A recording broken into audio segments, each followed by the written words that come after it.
Bwana Yesu asifiwe. Ni maneno ambayo tumeyasikia Jumapili ya leo. Masomo ya Jumapili iliyopita tulikuwa na habari ya Bwana wetu Yesu Kristo alipomfufua Lazaro. Bwana Yesu asifiwe. Wakati amealikwa kwenda kumfufua Lazaro, wanafunzi wake walikuwa na kiulizo, wakasema, huko walikokuwa wanataka kukuua, unataka tuende tena? Ndipo Tomaso akasema, twende Bwana, pamoja tukafe pamoja na wewe. Bwana Yesu asifiwe. Unajua, hiyo ilikuwa sera ya kwanza ya Bwana Yesu kufanya kampeni. Kampeni aliyoifanya kubwa ni ya kumfufua Lazaro. Alipata wafuasi wengi ambao walijua nguvu yake. Unajua, tunapokuwa tunafanya mambo, yawe mambo ya siasa, wakubwa wetu wanapokuja kunadi sera zao, wanakuwa na kundi kubwa. Kundi linalozidi sana linakuwa na maswali kwamba kwa nini watu wamefuatana wengi? Basi huyu mtu anaweza kawa kiongozi. Bwana Yesu asifiwe. Ukiona maandamano makubwa ya viongozi wetu, hata wawe wa siasa, wakiwa na kundi kubwa linawafuata, kunakuwa na maswali kwamba huenda sera zake zimewavutia wengi. Bwana Yesu asifiwe. Maneno ya leo yanatukumbusha kabisa kwamba wakati huu ulikuwa ni wa maandalizi. Wayahudi walikuwa na ibada ya kufanya Pasaka mjini Yerusalemu. Kama jinsi tunavyofanya sisi, hatuendi Dodoma, tunafanya kila watu kwenye shirika zao. Ndio maana unakuta kumeandaliwa mikutano mbalimbali sehemu nyingi. Watu wanafunga safari kwenda kwenye mikutano kwa ajili ya kukutana na neno la Mungu. Lakini Wayahudi walikuwa na ibada maalum ya kufanya, kusherekea au kukumbuka Pasaka, jinsi Mungu alivyowaokoa utumwani walipokuwa Misri. Sasa wanaandamana kupandisha Yerusalemu, na Yesu anaanza kampeni yake na kujidhihirisha sasa mbele ya watu kwamba mimi ni nani. Ameunda msafara. Alipokuwa anasafiri anaelekea Yerusalemu, kabla hajafika kwenye hekalu ambalo lilikuwa Yerusalemu, akafika njiani. Katika habari tuliyoisoma leo, anasema alipofika katika sehemu moja inaitwa Bethfage, katika mlima wa Mizeituni. Ule mlima ndipo Yesu alipoanzia huduma ya kumkomboa mwanadamu.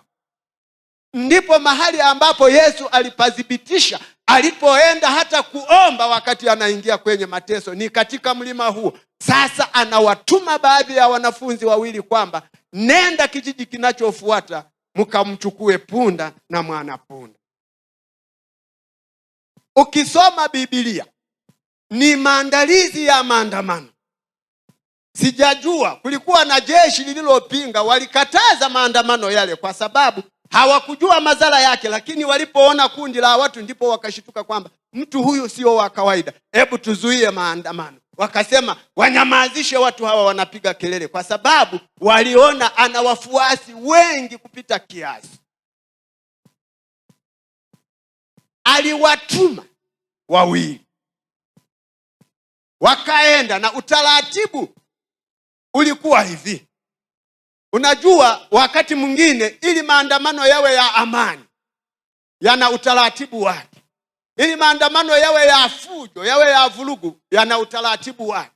Kwa wenzetu Wayahudi, kama mtu amepanda farasi, ujue ametangaza vita. Kila mtu anabeba silaha, wanaanza kupigana na kuuana kwa sababu amepanda farasi. Lakini kama mtu amepanda punda, ni mtu ambaye anakuja kuleta amani, sio vurugu tena, ni utulivu, ni hali ya amani. Kwa maana hiyo, katika somo la leo linatukumbusha kwamba Yesu alikuwa anadhibitisha ahadi ambayo Mungu aliitoa kupitia vitabu vya nabii aliposema, tazama mfalme wenu amekuja, naye ni mpole, sio wa vita, amepanda mwanapunda.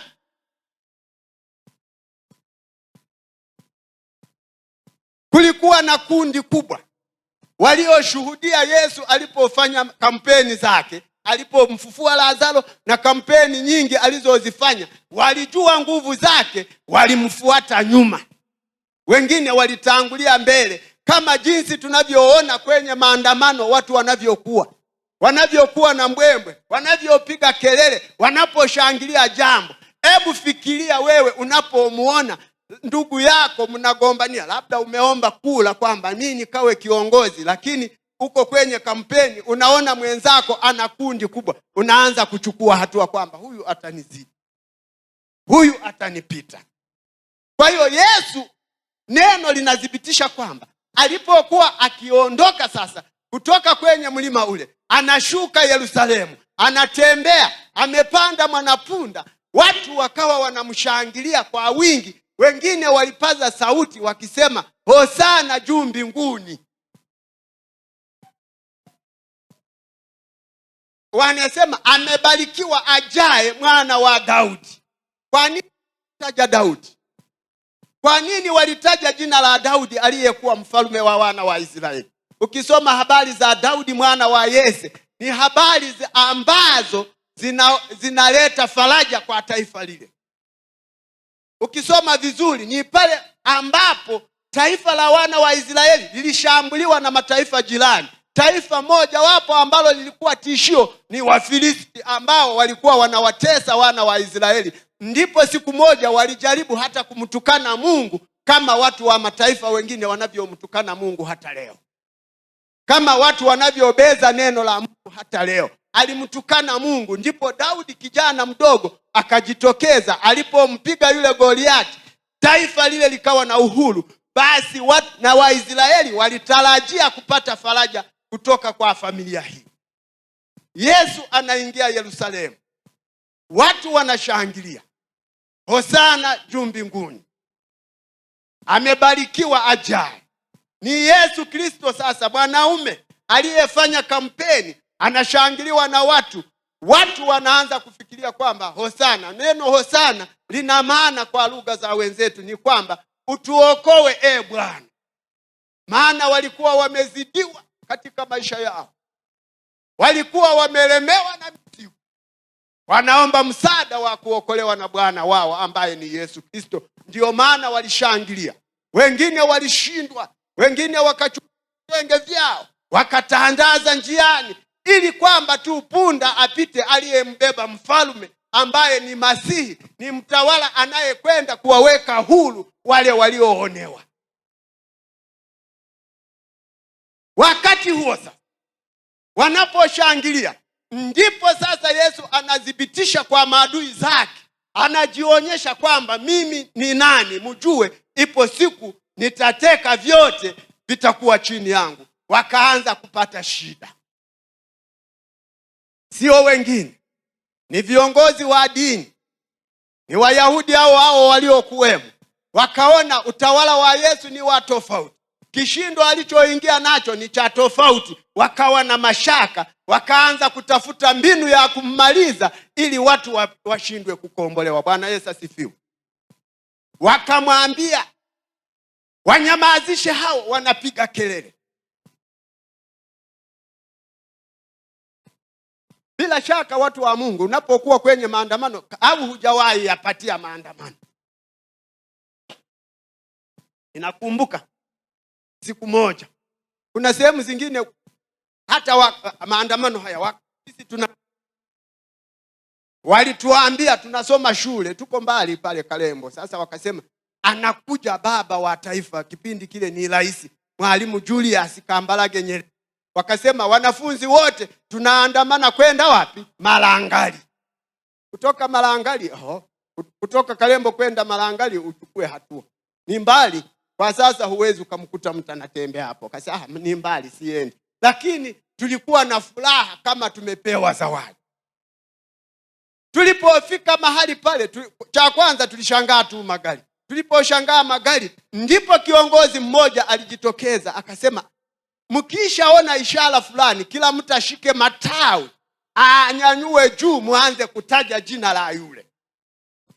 Nikalinganisha na mji wa Yerusalemu ulivyokuwa mkubwa, pamoja na kwamba watu walikuwa wamejipanga, na ulikuwa mkubwa lakini ulizidi, kwa sababu watu walitoka sehemu nyingine wakaenda kusherekea sikukuu ya Pasaka. Kwa hiyo ulikuwa na watu wengi sana ambao walikuwa wanamshangilia Yesu. Unajua kwenye kunakuwa na shida. Usije ukafikiri vijana walikosea waliposema msafara wa mamba na kenge wapo. Kuna wengine hawakujua wanachoendea kwenye maandamano yale, ili na yeye awepo tu, hawakujua kinachoendelea. Ndio maana walikuwa wanashangilia, wakapaza sauti kwa kishindo wakisema hosana juu mbinguni. Ni kwa sababu gani? Waliona wengine wakifuata, wakafuata mkumbo. Yesu alipokuwa anafika sehemu, Biblia inasema kwamba aliuona mji. Hakuulilia mji, aliwalilia watu. Aliwaona, aliona mambo wanayoyafanya ni ya tofauti. Hata viongozi wa dini walimbadilisha mfumo wa ujio wa Yesu, wakafikiri Yesu amekuja kuwaokoa na mataifa ambayo wanashindana nayo. Lakini Yesu amepanda mwanapunda, anaonyesha kwamba mimi ni mfalme wa amani, si wa vita. Si kama alivyofanya Daudi kumpiga Goliati, haipo. Mimi nimekuja ili watu wapate kutua mizigo yao ya dhambi. Na ndio agizo tulilopewa na Yesu kwamba nendeni mkawafanya mataifa yote kuwa wanafunzi, ni pamoja na kuacha dhambi. Si wanafunzi wa kuitwa tu, ni wanafunzi wa kuacha dhambi, kumfuata Yesu katika maisha yao. Yesu anatualika wapendwa, Pasaka hii tujiandae kwa ajili ya kumkaribisha kwenye maisha yetu, ili aweze kuwa mfalme wetu, aweze kuwa mtawala wetu. Tumekwisha ona kampeni zake, tumekwisha ona maandalizi yake. Tangia tuanze kipindi cha Kwaresima tumeona mengi. Sasa ni wajibu wetu, mimi na wewe, kumkaribisha Yesu. Kundi kubwa walimkaribisha. Unapoona habari za kukaribisha, ujue walikuwa na viwango tofauti. Wenye uwezo walitandika nguo zao, Bwana Yesu asifiwe, ili Yesu afanye nini? Wasio na uwezo walikata majani ya matawi wakatandika, kwa sababu hana nguo, alichukua matawi. Wewe na mimi tumejiandaa vipi kumkaribisha Yesu katika maisha yetu? Tumeandaa nini? Wengine wamejiandaa tu kwamba Pasaka tunakula nini Pasaka. Wengine Pasaka tunavaa nini. Haitakusaidia. Jiandae vizuri, fanya bajeti yako vizuri. Unampokeeje Yesu? Sio kwa kuvaa wala kula, sio kwa kusafiri. Wengine wanasafiri tu kwamba kwenda kwenye mikutano, kuja ibadani kama desturi na utaratibu, kwamba nikisipokwenda mwenyekiti wangu hata nielewa. Andaa moyo wako, andaa maisha yako, Yesu akutane na wewe. Itakuwa ajabu kama tunaandaa Pasaka, tumeanza Kwaresima lakini hatujamkaribisha Yesu katika maisha yetu. Itakuwa shida, ni bure, ni sifuri kabisa, kama walivyoimba Paradiso. Bwana Yesu asifiwe. Hebu fanya jitihada, Pasaka hii iwe ya kwako. Tabu zote mpelekee Yesu. Shida zote mwambie Yesu, yuko tayari kupokea mizigo, maana amejitoa. Amethibitisha katika maandiko kwamba nimekuja kwa ajili yako, leteni mizigo yako nami nitakupumzisha. Unajua, ukimkabidhi Yesu maisha yako unakuwa huru. Hata unapotembea unakuwa huru. Hata unaposafiri unasafiri bure, unakuwa huru kabisa, unatembea kwa amani. Lakini kama hujampokea Yesu katika maisha yako, ona jinsi unavyoishi kwa taabu. Hata kitu kikipita mbele yako unaanza kushituka. Hata bundi atue kwenye nyumba yako, siku hiyo ulali ndani, unaanza kuwa na mashaka. Lakini ukiwa na Yesu, hata kesi iwe nzito kiasi gani kuandame, hebu mwambie Yesu shida yako, yuko tayari kupokea. Mwambie shida zako unazozihitaji kwamba Yesu atekeleze, yuko tayari, kwa sababu amejitoa. Hakuna mwingine aliyetoa uhai wake kwa ajili yako, ni Yesu peke yake. Hutamkuta hata awe na mali, hawezi akakuokoa katika maisha yako. Mwachie Yesu hayo maisha ili atawale. Mkaribishe. Andaa nguo zako. Wengine walifikiri nguo labda ni nguo ni. Andaa moyo wako. Moyo wako ndio nguo ambayo Yesu anatakiwa aingie kwenye moyo wako. Kama alivyoingia Yerusalemu, hata kwako aingie katika moyo wako. Moyo wako ndio Yerusalemu ambayo Yesu anataka aingie. Mkaribishe aje kwako. Kama unafikiria ni nguo, hebu tafakari. Alipoingia Yerusalemu, alikuta mambo, akaanza kusambaratisha vitu vilivyokuwa ndani ya mji ule. Vitu vilivyokuwa ndani ya hekalu ni ndani ya moyo wako. Kama mambo ya uasherati yamo, anayasambaratisha. Kama mambo ya uzinzi yamo, anasambaratisha. Kama mambo ya uchawi ya kuruka na ungo yamo, Yesu anasambaratisha ukimkaribisha. Anabisha hodi kwako leo. Fungua mlango ili aingie. Ni wewe tu kupaza sauti. Mbona shida zingine unapaza sauti? Mbona ukiwa na shida unawaita majirani wakusaidie? Unashindweje kumwita Yesu katika maisha yako ili awe Bwana na Mwokozi wako? Fanya marekebisho. Tengeneza maisha yako ili Yesu abebe dhambi zako aende nazo msalabani.